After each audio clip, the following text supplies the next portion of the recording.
Hello, my name is Jessica. I'm somebody who loves to seek spiritual knowledge. I've done basically every psychedelic in a proper setting, a large dose. And this week I went to ayahuasca retreat. So I would like with this video to share my experience for those who are thinking about going, people who have questions, just generally share with the intention to just share, not to convince anyone, not to say anything you should do or you should not do it, but want to share my experience. So people say you feel called when you want to do ayahuasca. Yes, but sometimes we are so in the matrix, we are so work, sleep, food, coffee, alcohol, that when are you gonna actually hear? So I say everybody should do it, but for sure if you feel called you should do it. People who are not sure, I would definitely recommend them to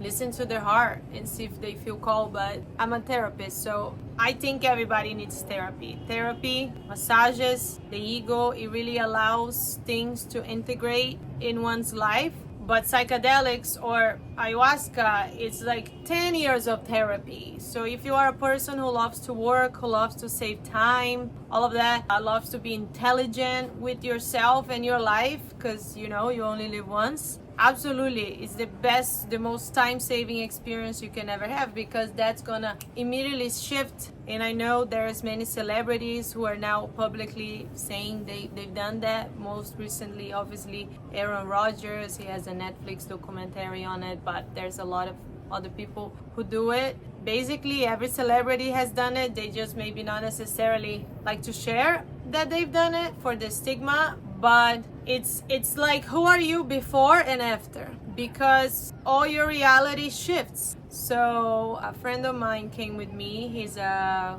quantum physicist. He went to MIT. He works with high-level quantum stuff. We're talking quantum computers and things. And he was very hard-headed, like hard, closed, completely scientist, nothing, no space. He only wanted to do it because, as my friend, I said, let's go. He was up for the journey and all out of curiosity.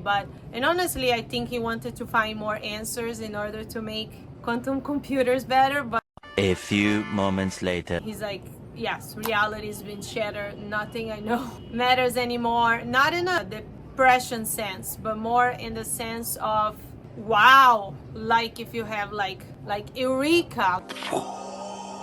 Like you have this massive insight and then you're so happy because you have all your life to live and you can live it like 10x. I drink sometimes still, but it's like people who go sober or people who meditate a lot or very spiritual people. They have this level of clarity. Their potential is being maximized 100x because of the clarity they have. They just can see things like with these glasses. And if you do a psychedelic journey, that's how you're gonna be too. But now to the specifics. I highly recommend that you work with somebody, a therapist, a coach, a mentor, a spiritual leader, somebody who's gonna start massaging yourself before you come do it. Step one, have a big intention. You wanna have that intention developed, so that's very important. Step two, read about it, understand, watch the stuff on Netflix, talk to people, try to really understand. Step three, the DIETA, which is the diet, they say it couldn't be more important. Why is it important? Because ayahuasca is a major frequency, it's a very high level frequency, it's a spirit that it cannot enter your body, it cannot give you the information you need if you're, let's say, dirty. So cleaning oneself is very important. Mentally, that's why the therapy, spiritually and physically. So your diet is very, very important. The more clean you are, the more it can, let's say, example, if you have a pool and the pool is dirty, I can't see my feet, I can't see nothing. The pool's dirty, it's cloudy, but if the water is clean, it's crystalline, I can see all the reflection. You want to be as clean as you physically can. You don't want to overthink it too, but you just want to clean because this frequency, you want to elevate yourself, so then ayahuasca can meet you there and you can do what it needs to do. But that's to say, if you don't do that, it's okay because it is gonna clean you either way. but then it's gonna be more painful. So when you come in a state of, you just had a lot of emotions, a lot going on, you didn't do the diet, and you have things, and your mind is and you come from a high stress job or whatever, you're gonna purge, because all that's doing is cleaning you. And it's magical. Purging is kind of like one purging, because the more you purge, the more you are gonna be clean, and the cleaner you are, the more insights you're gonna get. So, and healing. So don't worry about the purging. It's actually not that bad. And these retreats, specifically the one I've been, they do everything very tailored for you. Like, they know what they're doing. Which leads me to number 4. Where are you gonna do research, understand. The shaman couldn't be more important. These people are literally magicians. They are not human, they're superhuman. They are 100% connected to the nature. I didn't go to specifically an Indian himself, but it's somebody who lived in the jungle for 10 years, and he doesn't wear shoes. He's one with the nature. He meditates all day in silence. He's really powerful to make magic. So they use all these plants other than ayahuasca, and smells and sounds, all natural. There's also people that chant and they do magic. So when you're going through the experience, they feel it and they do magic and they sing, and just with the voice, they can make you vomit. If they see that you're not opening, they can make you throw up just by singing. So that was, whoa, that was 10 out of 10. So where you do it, with who you do it, you have a friend, somebody you love, would be ideal. Do it together, so nice. But if not, by yourself is also fine. I would recommend small the better. The retreat I went is maximum 6 people. We were only 2, but it was amazing. And I would very much recommend a full retreat with some time before and after, more specifically after, to integrate. Because you can't, like right now I'm talking, I'm thinking, I'm using my brain. And in me using my brain, I am here in this frequency. So you want to go to a retreat because they do activities that allow you to start calm, relax, no phones, no music, health foods. You don't need to worry, they cook for you. And you go to the water, you go to the ocean, you go to the waterfall, you do an ice bath, you do a bonfire on the beach. So you do all these things in order to prepare yourself. So honestly speaking, before ayahuasca, I already felt 100%.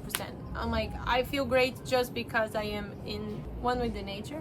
Item number 5, 100%. Like I said, you do the year of like therapy preparation. In the year of preparation, that you're working with a therapist, with a coach. You also want to work with mushrooms. You want to microdose. You want to eat them in small quantities. Maybe you eat a little bit more by yourself, just to get a little bit. You get eased into it, so you get a little bit of the feeling, which is magical, and that gives you more strength. When you have a little bit of glimpse of what it is, then you're like have strength to do the diet, to really do it. You come and you're excited, because if you do, mushrooms are the baby of the jungle. They come and go very quickly. They die very quickly. They come out of nowhere when it rains, and then they go away also. So they're the baby. They're very light compared to ayahuasca, which is a vine and also a leaf, which is centuries old, and this is a very old thing. So dabble with mushrooms, have a therapist, a coach. Okay, that's general for you.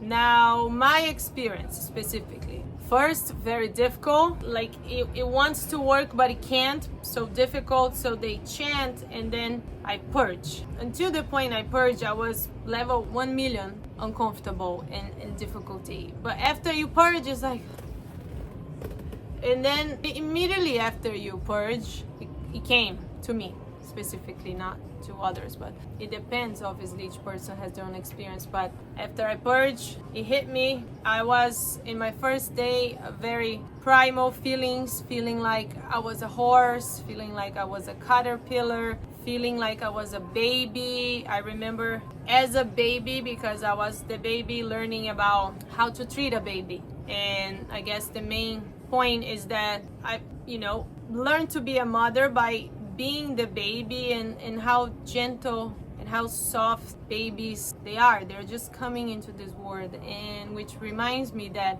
every person has an inner child inside of them. So just a good reminder to be careful and be gentle and be kind when you speak to other humans, because sometimes you're not speaking to the adult, you're speaking to the inner child that they're not even aware. You know, plants, they have an energy signature to them. So if you cut a leaf in half and you put this machine, you can still see the other half. All plants, all living beings. And I could see that. So everything was just light. The person in front of me was light. I could see the energetic signature of all living things. So that was my first thing. There was some other insights, but not as relevant as my second one, which then of course was much easier, but still very difficult. And in this one, it's like, I am magic. The secret of the universe is magic.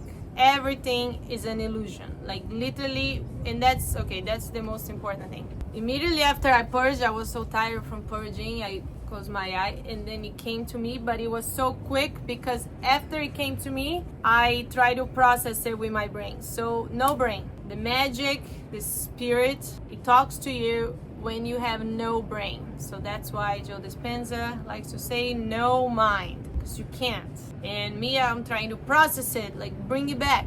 And because I was trying to process it, then it went away. But if I could only, and that's what you get by meditating, right? If I could only stop thinking about what I was seeing and just see it. But what did I see? Reality went away. Like nothing was nothing anymore. Like it just shattered. It was like I was the magic and just everything disappeared. And I would open my eyes too, and then you have to open your eye like this, because if you try to open your eye, it doesn't work. It's like, imagine there's a light, a big, or like the sun is right there. I can't see the sun, you know what I mean? Like literally it's right there. I can't stare at it. When I try to see the reality, I saw it, that everything disappeared, but then I couldn't really see. It's just very difficult. It's like too much information for this human to process it. But basically there are portals, lots of portals.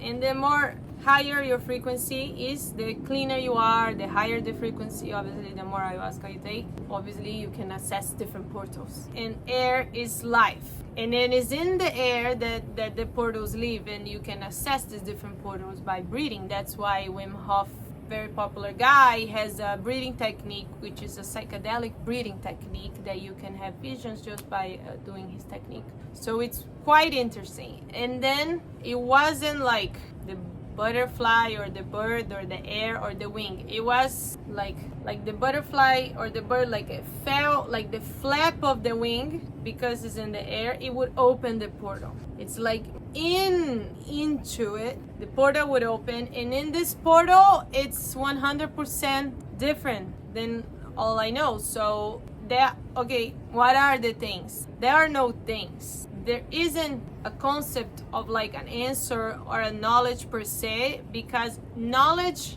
words, phrases, language, all of that is from this mind. And you can obviously observe animals and you can kind of like understand how life can exist. But our life is just so narrow-minded to what our mind has created that we think that it's reality, but it's not reality. So there is just unknown. It's this huge light, this portal. Nothing is real, like nothing exists. It's just all light. And you could be in this portal, but then of course, like I said, I could have stayed in this portal for longer if I wasn't thinking. But because I was thinking, it went away, sadly. I also thought about a really cool one, which is, in Italian they say capisci, to understand, and in Portuguese the word captar, I'm sure it's from the Latin captare or something. It's like cap, C-A-P. It's like to really understand the essence of it. And when you capisci, when you captar, but not with your head, that's the trick, with your heart, then you know. But again, that's the tricky part. It's not with the head, it's only with the heart. So then you know. And the really successful people are the ones who capisci, who captare, and they expressed it in a way that is digestible to the 3D brain. So that's why they capitalize on it. So capitalize is like capisci, channel it, capitalize. Those are the really geniuses. It was easy to understand that concept, and that's why it's important to create, express. What an expression in creation, that's what art is, and the concept of art was very clear to me. Art is just human creation, human expression, and a good artist is an artist who really can capiche and then express. And that was basically the idea,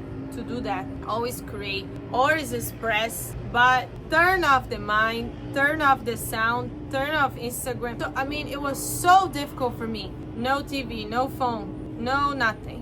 Every time I do that, it's the fourth time that I've done like a retreat like this where I go completely off the grid, and every time it's fucking impossible because we're slaves to coffee, slaves to my phone, slaves to Instagram. It's not that, it's like a habit. Our brain grows accustomed to these things, and then it's basically impossible to change. So that's why you want to show the brain that you're in control, you're the boss, you're in control. And that's why it's important to abstain from these things, to really show who's the boss and to really reset. But when you reset and you're in this space of stillness, detachment, because again, nothing is real and nothing is new, that's magic. And everything was magic. I can think of Coldplay, do you believe in magic? That guy must have done a lot of ayahuasca journeys, Chris Martin. But everything is magic.